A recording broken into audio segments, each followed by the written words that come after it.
राधा विश्वास जी, प्लीज पूछिए। Good morning sir. Yes. Sir मेरा 3 क्वेश्चन था। पहले सर, सॉरी सर, मेरा नाम शर्मिष्ठा है। मेरा आईडी से खुल नहीं पा रही थी तो मैंने माँ की आईडी से खुली है। Okay okay. मेरा माँ के नाम है राधा। हाँ, बिकॉज आई न्यू, अ, मुझे मुझे पता था दो ही विश्वास हैं मेरे ग्रुप में। एक आप हो, शर्मिष्ठा, और एक दूसरे हमारे विश्वास जी हैं, स्वरूप जी। तो हाँ, मैंने कहा ये राधा विश्वास कौन आ गई, लेकिन फिर भी हाँ ठीक है, प्लीज पूछिए। अच्छा सर, फर्स्ट क्वेश्चन है कि सर जब किसी का थ्रोट चक्र खुलता है तो हम लोग जो आम इंसान है तो उसको कैसे पता चले।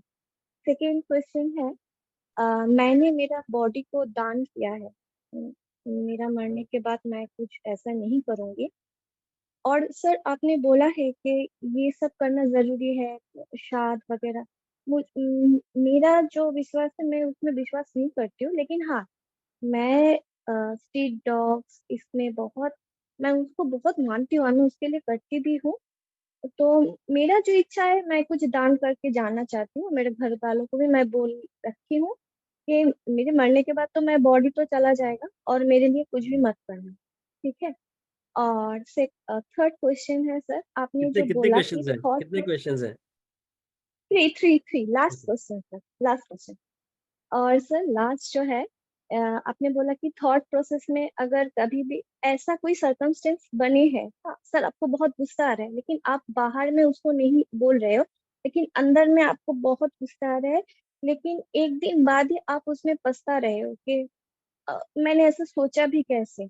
तो उसमें भी अगर मैं उस पश्चाताप के अंदर मैं अपने आप को जला के उसको भी माफ करूं, अपने आप को भी माफ करूं और बढ़ जाऊं, तो क्या ये भी प्रारब्ध में आ जाता है?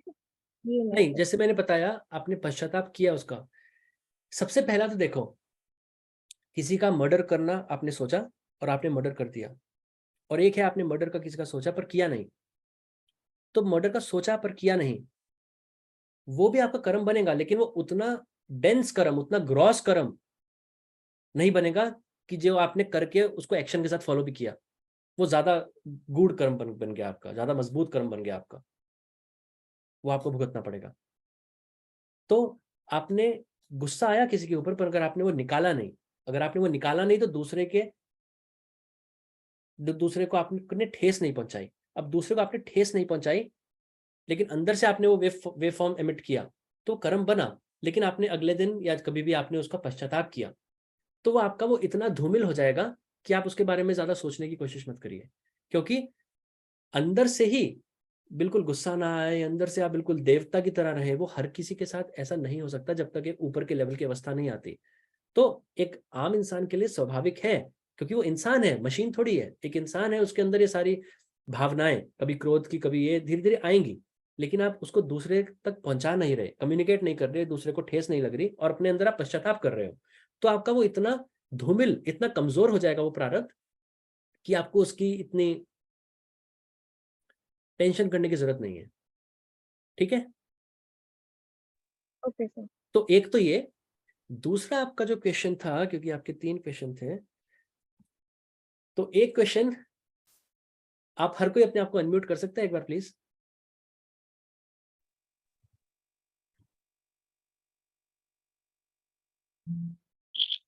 या, और आप शर्मिष्ठा जी के लिए पहले एक बार क्लैपिंग करिए।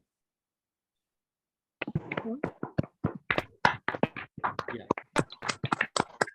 ठीक है, आप अपने आप को म्यूट कर सकते हैं। आप हर कोई अपने आप को म्यूट कर सकता है। तो शर्मिष्ठा जी, जो आपने अंग दान की बात करी, ऑर्गन डोनेशन की बात करी, ये एक इतनी अच्छी चीज है कि मैं उसको कितना भी एम्फेसाइज करूं वो कम होगा। हर कोई ये सोचता है कि मैं अपने शरीर का दान क्यों करूं।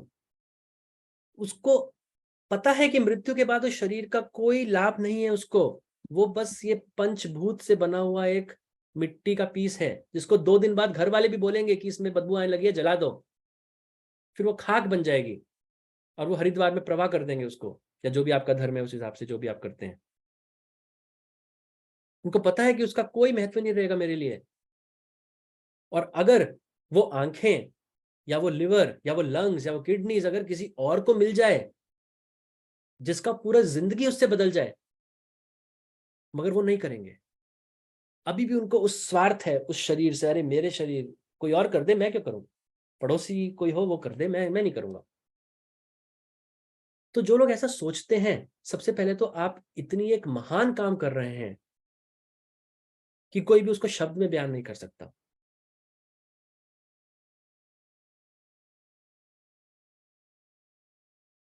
मैंने भी ऐसा किया हुआ है कि जब मेरी मृत्यु होगी, तो मैं वो डिटेल में नहीं बताना चाहता, कि लोगों को उससे जिसका भी वो होना हो वो होगा, वो लाभ मिले उसको। और हर किसी को मैं चाहता हूं ऐसा करो, क्योंकि जो अपनी आंखों से देख नहीं सकता कोई अंधा, या कोई कानों से सुन नहीं सकता, या किसी की किडनी में प्रॉब्लम है, किसी के लंग्स में प्रॉब्लम है, वो जिस मुसीबत, जिस पीड़ा से रोज रोज रोज 24 घंटे जो वो गुजरते हैं, वो आप तभी से पता चलेगा आपको जब आप उस स्थिति में खुद को सोचोगे।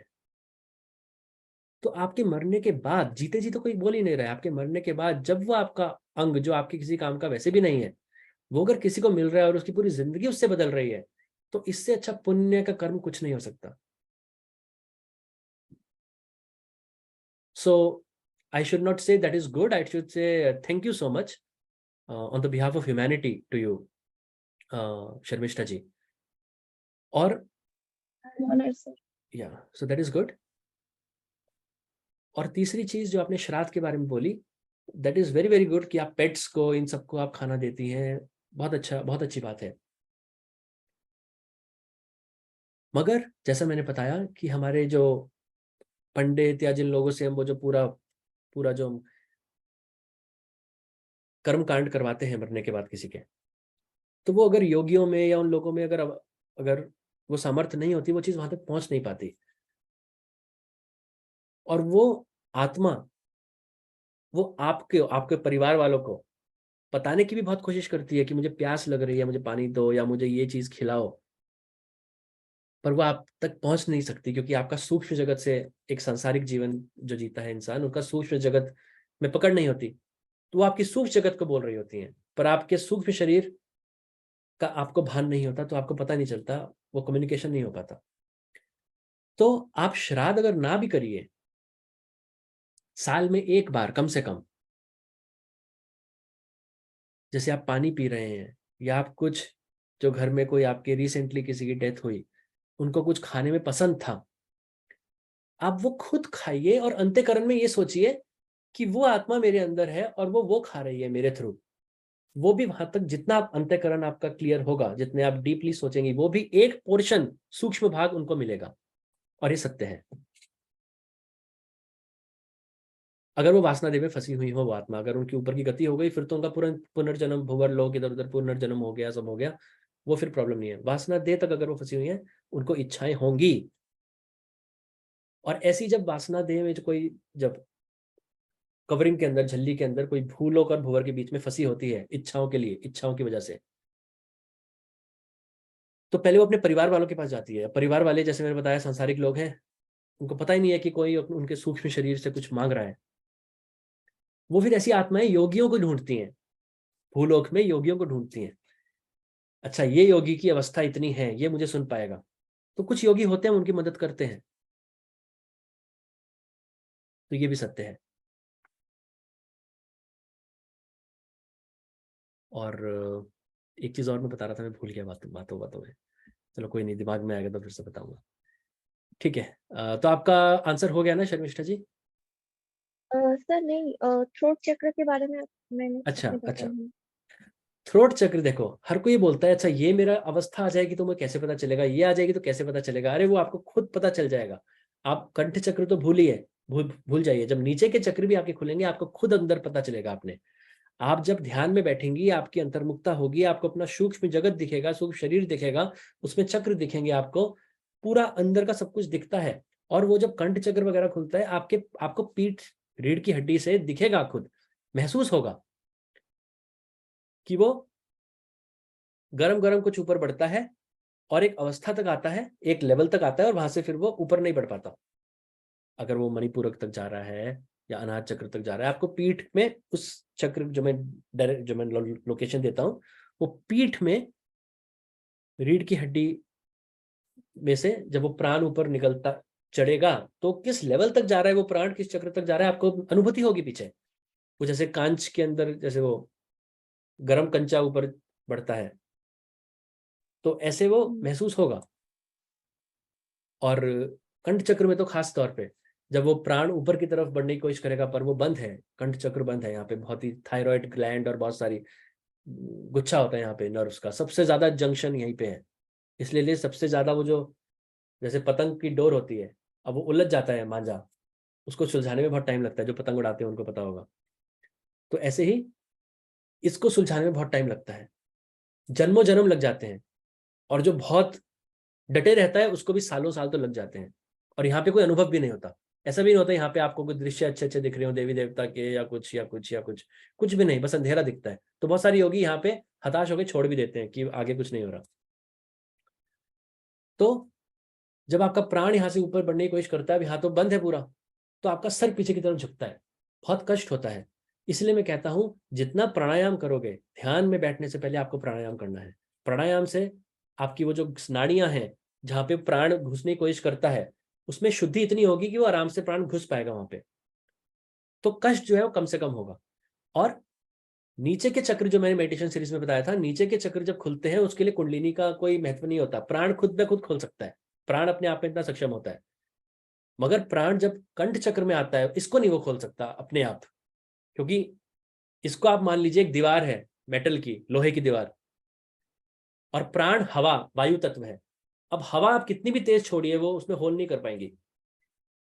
तो जब कुंडलिनी, जब कंठ चक्र में, विशुद्धि चक्र में जब साधना चल रही होती है, तब कुंडलिनी, वो विधि का विधान है, कुंडलिनी उस टाइम जागृत हो जाती है, और प्राण तो उस टाइम, नरेश जी अपने आप को प्लीज म्यूट करिए, प्राण तो उस केस में धक्के मार ही रहा होगा, कुंडलिनी भी उसको अपने फन से धक्के मारना स्टार्ट करेगी, डंक मारना स्टार्ट करेगी, तोड़ना स्टार्ट करेगी। वहां से फिर धीरे धीरे धीरे धीरे, आप ड्रिलिंग की तरीके से मान सकते हैं, धीरे धीरे धीरे धीरे वहां से फिर वो जो उलझा हुआ जंक्शन है वो धीरे धीरे सुलझता है, सूक्ष्म नाड़ियां, कोशिकाएं आपकी खुलती हैं, और वो प्राण ऊपर बढ़ना शुरू होता है। पहले धीरे धीरे धीरे धीरे वो पूरे खुलने में भी कुछ सालों लग जाते हैं, पूर्ण विकसित होने में। तो वो आपको खुद सब कुछ पता चलेगा। ठीक है Sharmishtha ji? Okay, thank you sir, thank you. अच्छा, next question Pooja ji please पूछिए, इतने सारे लोग, प्लीज पूछिए। पूजा जी आप म्यूट पे हो।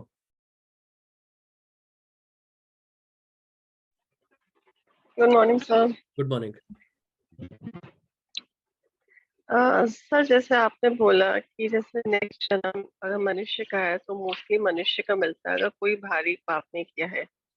बट जैसे हम लोग को माइंड में ऐसा भरा हुआ है कि आखिरी जन्म में आपका, आखिरी मतलब समय में आपका जो ध्यान आता है वैसा आपका जन्म होता है। जैसे अगर आपको धन की तरफ ध्यान किया तो सब योनि मिलती है, एंड ऐसा तो ऐसा क्यों है? ऐसा क्यों हम लोग को सिखाया गया है? देखो, मुझे आपका क्वेश्चन पूरा समझ नहीं आया, आपकी आवाज बीच में वाइब्रेट कर रही थी इंटरनेट की वजह से शायद, मगर जितना मुझे समझ आया, आप कह रही हो कि हमें उसमें बताया जाता है कि इतनी सारी योनियां होती हैं, उस योनियों के बाद मनुष्य जन्म मिलता है, फिर अगर वो वेस्ट कर दिया फिर से वो योनियों की साइकिल में जाना पड़ता है, राइट?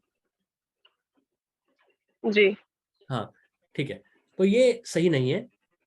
हाँ, योनियों की साइकिल से, देखो, इसका मैं अलग से वीडियो भी आपको बनाऊंगा। ये एक मिसकंसेप्शन होता है, जब आप स्कूल पार करके आप कॉलेज में चले गए फॉर एग्जांपल, अब कॉलेज में अगर आप फेल भी होंगे, आप स्कूल में आपको नहीं डाला जाएगा दोबारा। आप मास्टर्स में अपने फेल हो रहे हैं, पर आपको ग्रेजुएट, आपको बैचलर्स करने के लिए कोई दोबारा से नहीं बोलेगा। जब एक बार आप मनुष्य शरीर में आ गए, मतलब आपकी वो मिनिमम इतनी एबिलिटी हो गई, क्वालिफिकेशन हो गई, सर्टिफिकेशन आपको मिल गया कि मूलाधार की चेतना तक आपकी चेतना है मिनिमम, तभी वो मनुष्य शरीर मिला। उसके बाद अगर आपने कुछ ऐसे घोर गंदे कर्म नहीं करे, आप नीचे के योनियों में नहीं जाओगे, आप नीचे की योनियों में बिल्कुल नहीं जाओगे, क्योंकि नीचे की योनियों में वही जाएंगे जिनकी गति जो है, जो मैंने बताया, भूलोक के नीचे के लोकों में जिनकी गति होगी। अब आपकी नीचे के लोकों में गति नहीं होगी अगर उस तरीके के कर्म नहीं किए, तो आपको मनुष्य के शरीर में आना ही आना है। ठीक है, तो अभी क्यों सिखाया जाता है वो मुझे नहीं पता, क्योंकि मुझे किसी ने नहीं सिखाया, क्योंकि मुझे जो सिखाया मुझे तो राइट चीज ही सिखाई थी। अब वही होता है कौन किसको क्या सिखा रहा है। इसलिए होता है कि टीचर, कोई टीचर होती है क्लास में जो गलत पढ़ा देती है, कभी कभी कोई टीचर जो होती है वो अच्छा सही पढ़ाती है। तो ये होता है कि किसने पढ़ाया, लेकिन जो हमारे स्क्रिप्चर्स में लिखा है वो गलत नहीं लिखा, उसका मिस इंटरप्रिटेशन अगर किसी ने गलत किया तो वो प्रॉब्लम अलग है। ठीक है पूजा जी।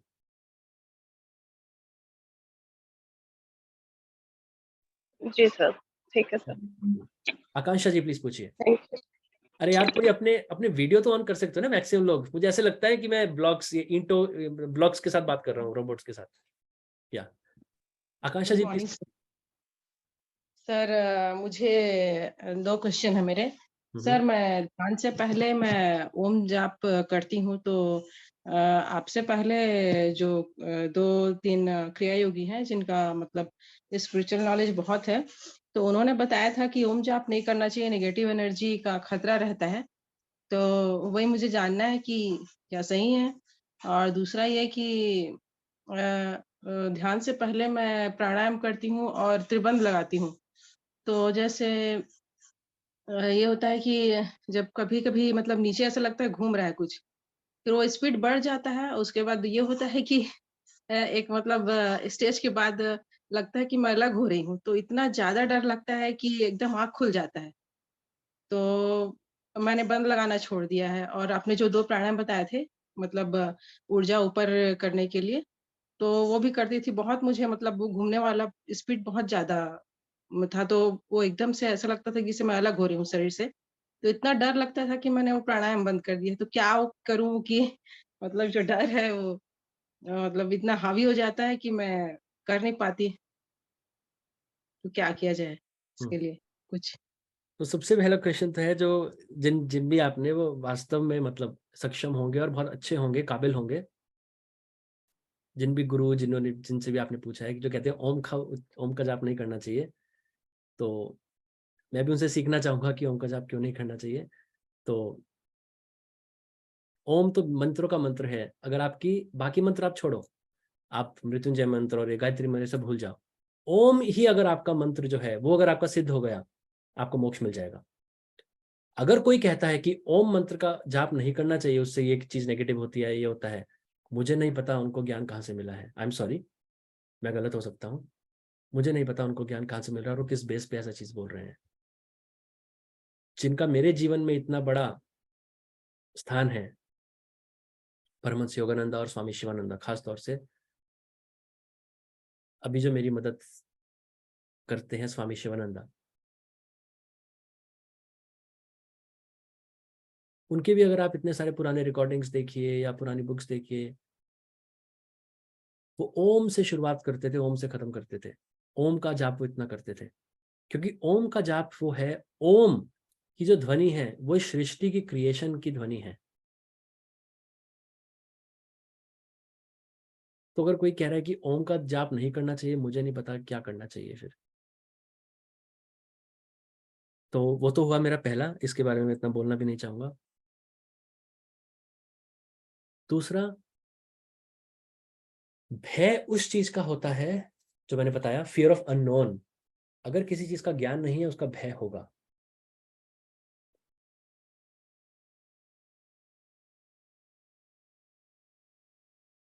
उसका रास्ता केवल एक ही है, सरेंडर। इसलिए कहते हैं गुरु की आवश्यकता बहुत ज्यादा है। जब गुरु होता है, जब पेरेंट्स होते हैं आपके, जब आप बच्चे हैं, आपके पेरेंट्स होते हैं, आप स्कूल में जाते हैं, पहला दिन आपका स्कूल में होता है, प्री नर्सरी में या कभी कहीं भी, आप डरे हुए होते हैं। अरे बाहर की दुनिया आपने पहली बार देखी होती है, इतने सारे बच्चे, टीचर्स आपने पहली बार देखा होता है। मगर आपके पेरेंट्स जब आपके साथ होते हैं, तो आप रोते नहीं हो। याद है फर्स्ट डे, किसी को याद है अपने स्कूल का? फिर जब आपके पेरेंट्स आपको बाय करके जाते हैं टीचर्स को छोड़ के, आप तब रोना शुरू करते हो, अरे अब तो मेरे पेरेंट्स जा रहे हैं छोड़ के, कहाँ जा रहे हैं मुझे नहीं पता। पहला दिन होता है आपका स्कूल का, कुछ दिन तक आप रोते चले जाते हो। वो क्यों? कि जिसको आपने सरेंडर किया था उस टाइम अपना पूरा, अपने पेरेंट्स को, जब तक वो साथ थे आप डरे हुए थे, लेकिन जब तक वो साथ थे आप रो नहीं रहे थे। आपको पता था इनको मैंने पूरा सरेंडर किया हुआ है, कुछ होगा भी ये मेरे साथ है, ही विल टेक केयर। ऐसे गुरु होते हैं। गुरु जब होता है यू कैन, आप वो फीलिंग आती है सरेंडर की कि ये है मेरा रक्षक मेरे साथ, ये कुछ नहीं होने देगा मुझे। मगर जब आप अकेले किताब पढ़ के निकल पड़े हैं, कोई कैसे श्वास ले रहा है, कोई कैसा ले रहा है, कोई अंदर घुसा रहा है, कोई बाहर फेंक रहा है, वो जो जैसा बुक पढ़ के समझ आया किसी को, अब वो तो वो जब एक लेवल तक उनके अंतर्मुखता या कुछ बढ़ती बढ़ती है, उनको कोई गाइड करने वाला नहीं है, तो भय उत्पन्न होता है। आप किसी को सरेंडर भी नहीं किया हुआ, तो वो भय अननोन का उत्पन्न होता है। तो एक सबसे पहला गुरु का होना आवश्यक है। दूसरा,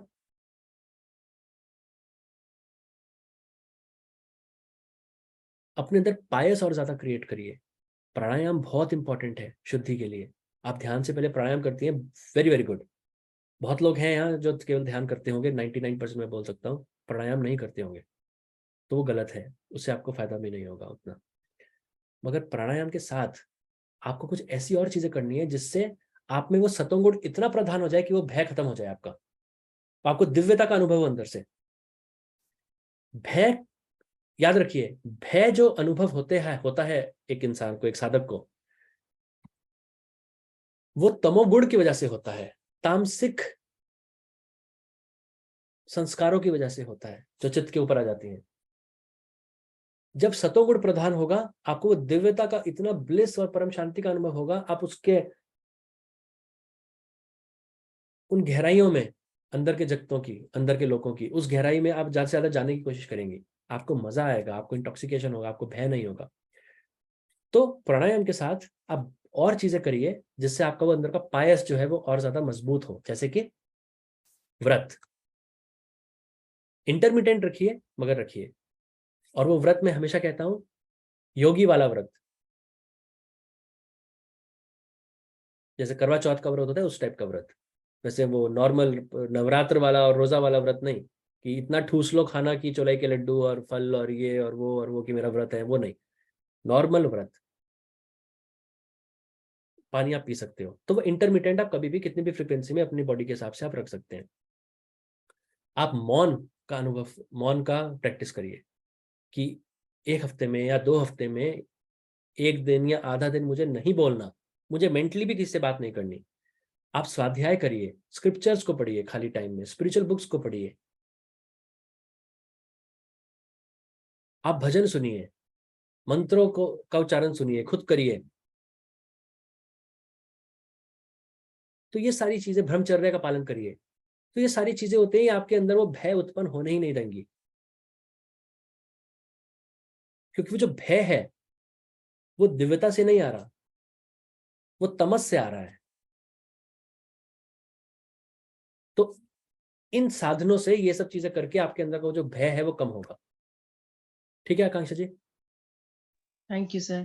सर थैंक यू। आपने इतना बड़ा ज्ञान दिया, इतना बड़ा मतलब रहस्य बताया कि ऊपर के लोगों में, नीचे के लोगों में क्या होता है। कि मतलब मैं बहुत सारे स्पिरिचुअल बुक्स पढ़ती हूँ, लेकिन मुझे क्लियर नहीं था, बहुत सारे कंफ्यूजन थे, दूर हो गया। Thank you sir. Ajay Gautam ji please पूछिए। नमस्ते सर। सर मेरी आवाज़ आ रही है? आवाज बहुत ही कम आ रही है। सर अभी? बेटर है, बेटर है, थोड़ा तेज आवाज में बोलिए। जी नमस्ते सर। मैं अपने आप को पाकिस्तान में मानता हूँ, तो आपके थ्रू मुझे।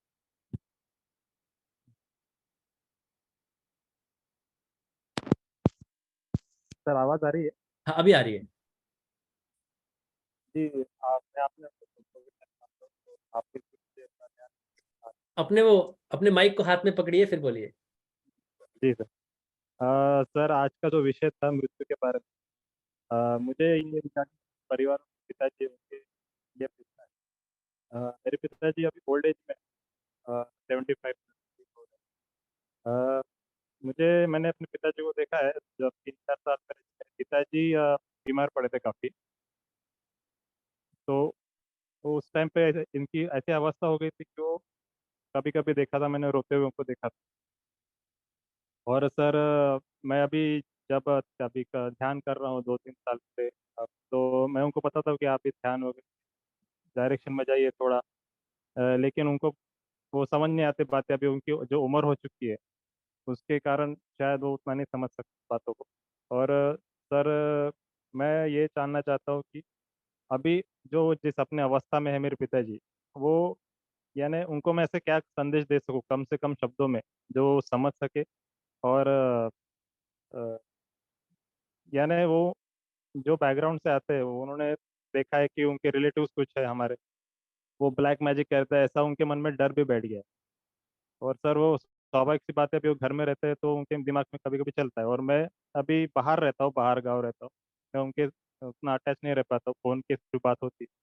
तो लेकिन मैं नेक्स्ट वीक अभी घर जाता हूँ अभी। तो क्या मैं सर उनको संदेश दे पा सकता हूँ, या फिर वो इस चीज़ से डिसअटैच हो जाए, ये जो चीज़ें फालतू की चीज़ें जो ये कोई नुकसान पहुंचा रहा है उनको, वो इसको छोड़ के उनके अगले जन्म की, या फिर जो उनके जो बचा कुचा समय है उनके जीवन का, वो उसको अच्छे ढंग से और थोड़ा भय, यानी फियरलेस तो नहीं बोलूंगा, लेकिन उनका भय कम से कम हो इस जीवन में।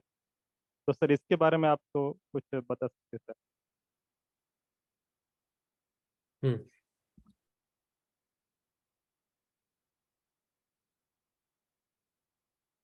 देखो, सबसे पहली बात, अब आपके फादर जो है, आदरणीय आपके पिताजी जो हैं, वो अब उस एज में पहुंच चुके हैं, 75 आपने बोला, वो उस एज में पहुंच चुके हैं जिसमें उनके फिजिकली जो लास्ट पड़ाव है लाइफ का।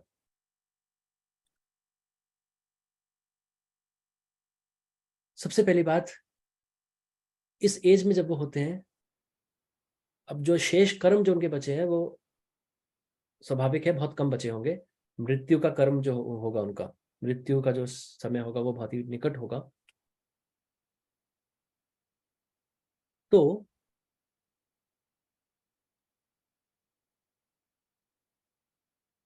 अब उनके बचे हुए केवल प्रारब्ध कुछ बचे हुए होंगे। इसलिए मैं कहता हूं, जब वृद्ध अवस्था में इंसान जाता चला जाता है, उसका जो अपने लाइफ को बदलने का जो मौका है वो कम होता चला जाता है। क्यों? वो जो 25% रिमेनिंग है, मैं आपको बताता हूँ ना, हमेशा 70% के आसपास प्रारब्ध के इन्फ्लुएंस से ही आपका काम होगा। आपके दिमाग में विचार भी वैसे ही आएंगे, प्रारब्ध करवाएगा आपको वो सारी चीजें।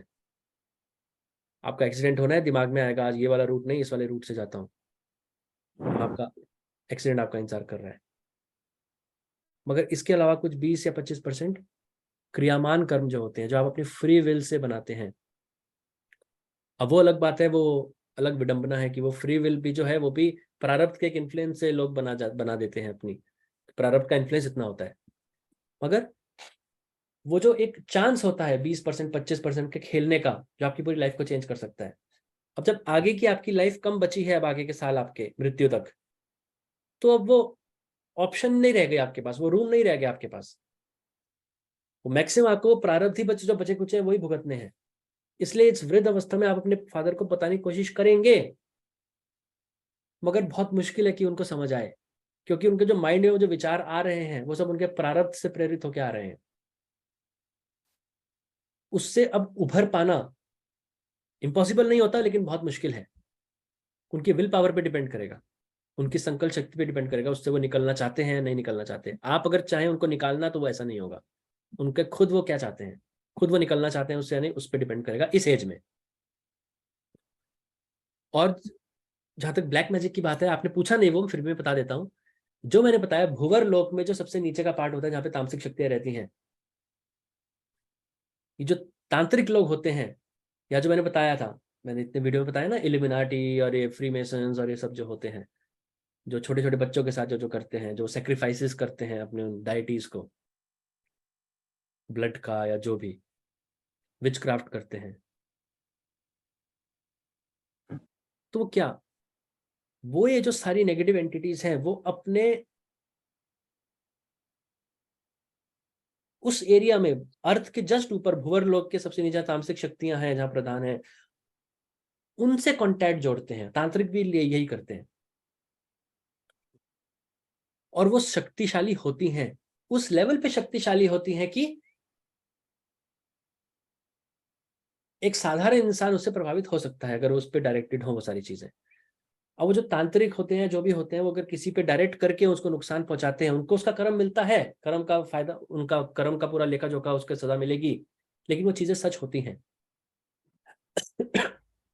अगर आप उस लेवल के योगी हैं कि अब वो भूवर लोक और वो सब नहीं, क्योंकि उनकी शक्तिशाली एक वो सांसारिक इंसान के तरीके अगर नजरिए से देखो तो वो शक्तिशाली हैं कि ऊपर के लोक में है, मगर उससे भी ऊपर अगर कोई योगी जाता है सूक्ष्म जगत में, कारण जगत में, उसके सामने वो कुछ नहीं है, उस योगी का वो बाल बांका नहीं कर सकते। तो बल्कि अगर उस योगी या कुछ ऐसे इंसान के साथ, ऐसे जीवात्मा के साथ अगर उन्होंने कोई छेड़छाड़ करने की कोशिश करी और उसको पता चला, वो ऐसा उनको दंड भी दिलवा सकता है अपने योग बल से, अपनी योग की काबिलियत से। इसलिए आप किसी अगर तांत्रिक के पास जाओगे, आप ट्राई करना, कभी आप बोलना ये इंसान है, इस पे कुछ करके दिखाओ। कोई भी योगी हो या कोई भी हो, सेंट हो, इस पे करके दिखाओ। वो करने की कोशिश करेंगे और वो कहेंगे नहीं नहीं नहीं, इन पे नहीं हो पाएगा। उनको पता चल जाएगा उसकी योग का बल कितना है। मगर एक सांसारिक इंसान पे वो करते हैं और वो काम करता है और वो शक्तिशाली होता है। तो आपके पिता पे वो चीज वो किया है, किसी ने नहीं किया, उस पर मैं टिप्पणी नहीं दूंगा, लेकिन वो चीज होती है। एक चीज मेरी भूल गई थी जो अभी आपके क्वेश्चन में मुझे याद आई। मृत्यु से पहले जब आपका शरीर छोड़ रहा होता है, आपका प्राण, आपकी आत्मा शरीर को छोड़ रही होती है, मृत्यु से पहले ही, मृत्यु के बाद, भाई इस जन्म में आप संचित कर्मा के जो टैंक था पानी का, उसमें से आप एक बाल्टी प्रारब्ध कर्मा अपने लेके आए जो आपको इस जन्म में भुगतने हैं। उस केक में से एक पीस को लेके आए जो आपको खाना है।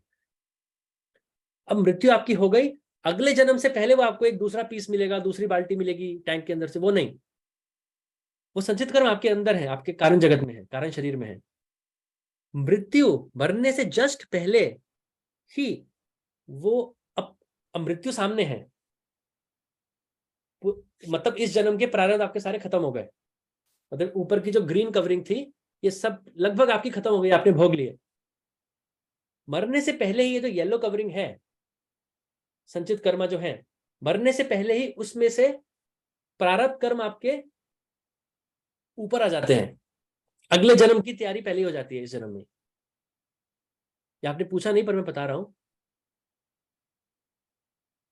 मृत मतलब या आपका बस इस जन्म में कुछ कर्म, 1-2 शेष या 10 शेष या जितना भी आपके अभी जीवन बचा हुआ होगा मरने के समय के आसपास, उसके ऊपर एक मृत्यु का कर्म आपका बचा हुआ है, क्योंकि मृत्यु भी एक प्रारब्ध कर्म ही है। मृत्यु भी तो एक कर्म ही है। वो एक जो आपको एक्सपीरियंस हो रहा है वो भी एक कर्म की वजह से ही हो रहा है। तो मृत्यु का जो एक लास्ट कर्म बचा होता है, उसके ऊपर वो संचित से अगले जन्म के प्रारब्ध ऊपर आ जाएंगे। अब वो कौन से जन्म का कौन सा प्रारब्ध बन के आएगा, ये प्राणों का कर्मों का रहस्य बड़ा गूढ़ है। ये कृष्ण ने अर्जुन को बोला था। वो क्या परम्यूटेशन कॉम्बिनेशन लगती है, वो बहुत ही ऊपर की अवस्था में योगियों को दिखता है। तो वो होता है, मतलब अगले जन्म का आपको, मृत्यु के बाद कौन सा जन्म आपको मिलेगा, कहां पे मिलेगा, वो सारी लगभग व्यवस्था हो चुकी होती है। ठीक है, तो ये आपने पूछा नहीं था लेकिन फिर भी मैं बताना चाहता था।